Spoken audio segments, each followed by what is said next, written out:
Hi everyone, welcome to Chibo's Tanks. So for this video, I went down to the river to make a paludarium using only materials I could find in nature.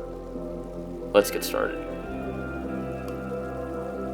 The tank I used in this video was my old 16-gallon that I took the rims off of. The first thing I did was start putting gravel from the river into the tank as substrate.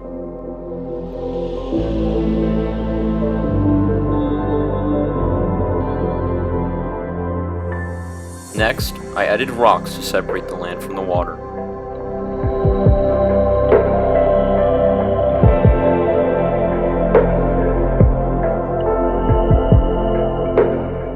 I filled in the land area with more gravel and added some more rocks to finalize the look.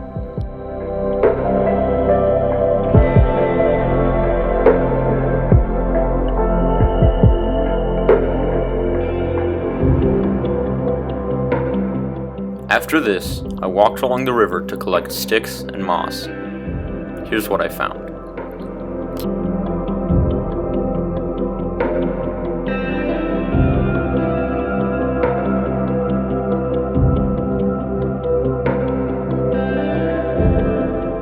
Now, let's finish the scape. I put the sticks in the tank to simulate roots going down into the water.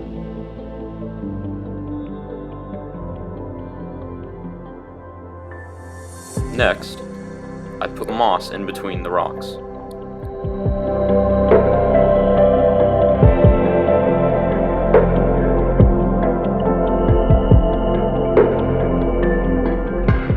After this, I started to fill up the tank. Then, I added plants to the land area. I believe they are young pine trees, so they would not be permanent at all.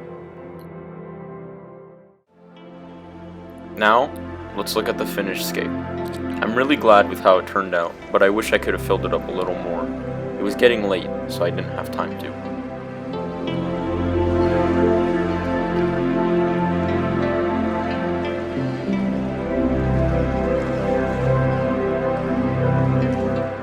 Thanks for watching, and as always, don't forget to like the video and subscribe for more content like this.